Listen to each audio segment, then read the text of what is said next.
Oiê, tudo bem? Quem me conhece, quem me segue aqui, sabe que eu sou um pouquinho metódica, ou talvez muito metódica, e que eu falo muito bem de rotina e a gente escuta muito, na verdade, a palavra rotina na maternidade. E aí eu percebi de uns tempos pra cá que eu tenho recebido muitas perguntas sobre isso e que as pessoas têm uma certa dificuldade em estabelecer rotinas para si, para sua família e para as crianças. Então, como pra mim é algo relativamente natural, eu pensei em reunir dicas e ajudar você que está com dificuldade de estabelecer essa rotina com as crianças. Vamos lá?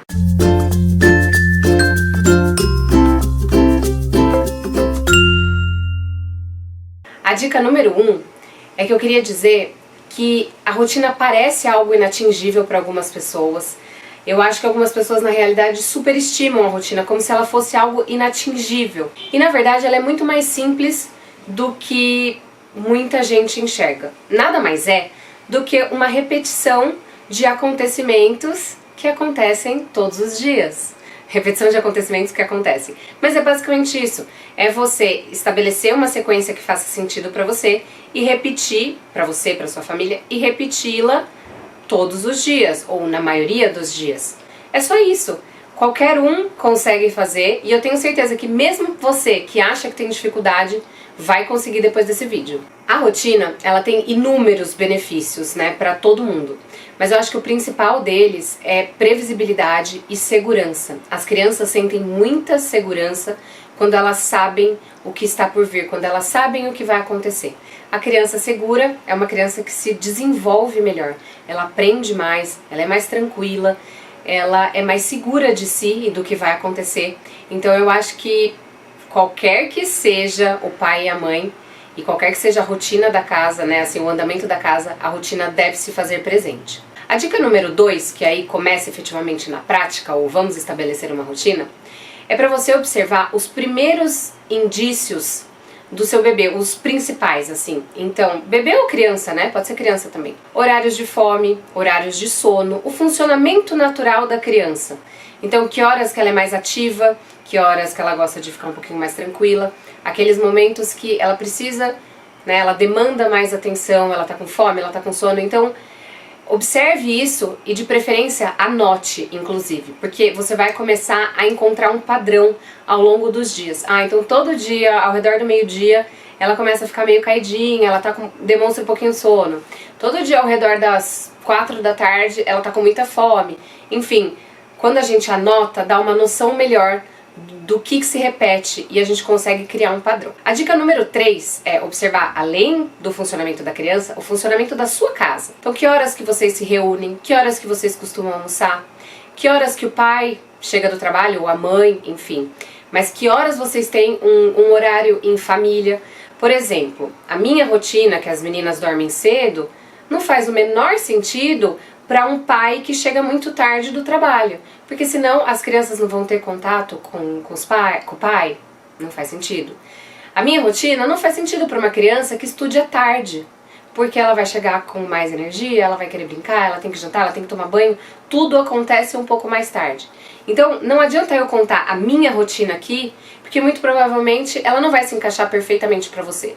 O ideal é você criar a sua, a que funciona para a sua casa, na sua família. Dica número 4 é criar um planejamento, organizar um dia que na sua cabeça fluiria bem. Claro que depois a gente vai testar e vai fazer ajustes, mas o que seria um bom dia para você, mais ou menos pensando em intervalos e horários de atividades. Então, por exemplo, meu filho costuma acordar às 8, ele acorda, ele toma café. Eu acho que na idade dele, eu percebo que lá para as 10h30 ele tem um pouquinho de sono, então eu vou colocar um cochilinho aqui. Ele acorda, a gente almoça a tal horário. Então, tenta planejar, né, assim, prever o que seria um bom dia para você começar a identificar e a começar a testar aquilo que você vê como ideal. A dica número 5 é para você criar rituais que façam sentido novamente. Por exemplo, eu gosto de primeiro dar o jantar, depois eu gosto de dar banho, depois do banho eu vou fazer uma massagem, depois da massagem eu vou pôr o pijama, eu quero rezar com meu filho, eu quero contar uma história. Faça a sequência que completamente tem a ver com a sua família. Porque se você criar uma sequência daquilo que a sua vizinha faz ou daquilo que eu tô falando aqui que eu faço, se não fizer sentido, você não vai repetir, você não vai ter consistência de repetir até que vire um hábito, até que se instaure assim, de forma que a criança já faz isso meio que naturalmente. Mas é muito importante que seja uma sequência de mais ou menos 5 acontecimentos. E quando eu falo 5, não precisam ser coisas grandiosas. Pode ser assim, eu vou dar banho, eu vou trocar de roupa, eu vou fechar a janela com meu filho, eu vou rezar. Já foram 4 coisas. São acontecimentos pequenos. Colocar pijama é um ato na sequência do ritual do sono, por exemplo. Então não pense que, nossa, precisa ser coisa mirabolante, precisa ser algo que vai me demandar 2 horas. Nossa, eu não tenho 2 horas. Não. Defina o que funciona pra você, mas crie essa sequencinha na sua cabeça e repita todos os dias iguais. Óbvio que você pode ter um pouquinho de flexibilidade, não é pra criar um robô, né? Assim, não é pra automatizar a coisa. Mas, quando você tá começando, é interessante que você faça aquela sequência, porque, por exemplo, se o banho tá ali na rotina, quando a criança toma banho, ela já entende que ela vai desacelerar, ela já entende que vai vir uma massagem em seguida. Eu fazia muito isso com a Lelê e era até curioso, porque, por exemplo, tinha dia que a gente ia, eu dava banho pra já colocar ela pra dormir, assim, a gente nem saía do quarto. E aí, determinado dia, por exemplo, eu dava banho mais cedo, pra levar ela pra sair, pra levar pra algum lugar, ela saía do banho já meio tipo, estou com sono, sabe? O cérebro dela já manda essa informação e a criança já vai internalizando que aquela sequencinha é a que ela vê todos os dias e ela já sabe que o soninho está por vir. Então é muito interessante, assim, você vê como vai sendo internalizado e aquilo fica completamente natural. A dica número 6 é pra você persistir, é o que eu falei antes, é ter consistência. Você precisa repetir aquilo, mesmo que no começo não saia exatamente como você idealizou, porque a gente tem que pensar que existe um tempo de adaptação. Então a criança não estava acostumada a fazer aquilo e aí de repente ela passa, pode ser que ela relute um pouquinho, pode ser que ela queira voltar para o padrão antigo. E o que eu vejo é que quanto mais velha é a criança, mais resistência ela tem. O bebê, quanto mais bebezinho, mais rápido parece que é a aceitação. Óbvio que isso também depende de temperamento, de personalidade e do quão diferente os novos hábitos são da rotina anterior, né, do funcionamento anterior da casa. Então eu acho que tem que persistir, tem que ter consistência, mas também tem que ter atenção e observação para fazer possíveis mudanças. Como eu falei, a gente vai colocar no papel, né, assim, na cabeça, e depois colocar na prática. Às vezes na prática você vê que não funciona. Então você também tem que ter o jogo de cintura, a habilidade de poder mudar quando sentir que não está funcionando. E a outra questão é que a criança muda demais, né? Assim, as fases vão mudando e conforme as fases mudam, a gente vai ter que ir ajustando a rotina. Então, às vezes, a rotina vai muito bem, obrigada, até que de repente desanda. Você não fez nada, não aconteceu nada, mas a criança mudou de fase.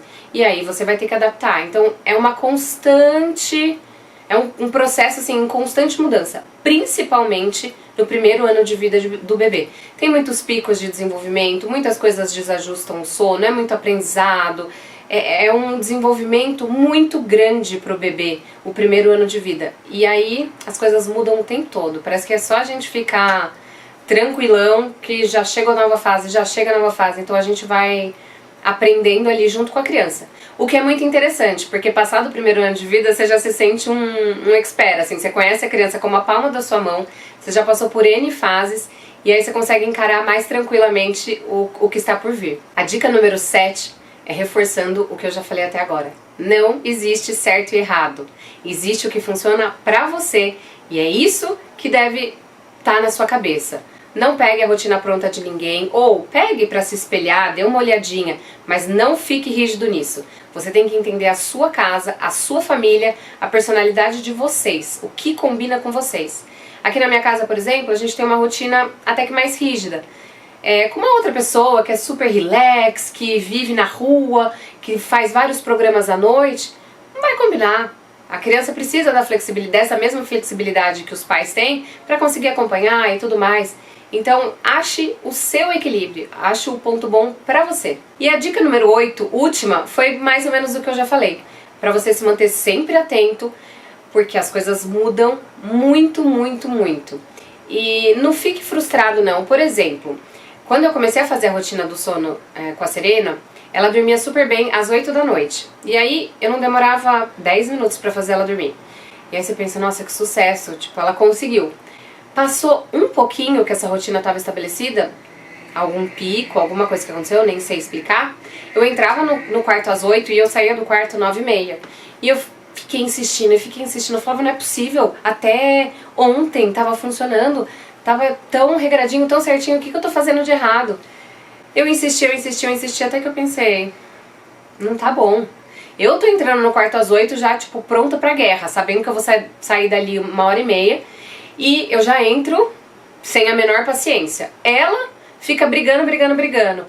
Bom, vou começar a ficar mais na sala e vou com ela pro quarto às 9, aí 9h30 ela dorme. E por um período foi assim.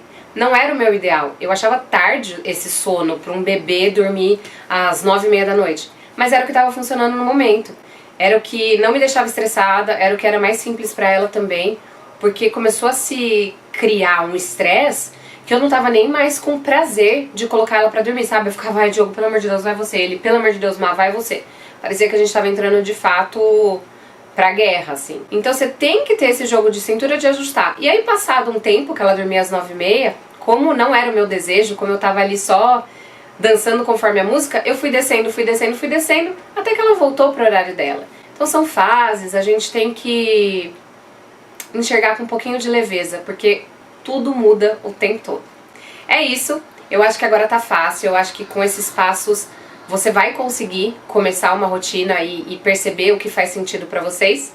Eu espero ter ajudado, e se eu não tiver ajudado, deixe seu comentário aqui que eu posso organizar um outro vídeo a partir das dúvidas e dos comentários que vierem aqui. Tchau, tchau!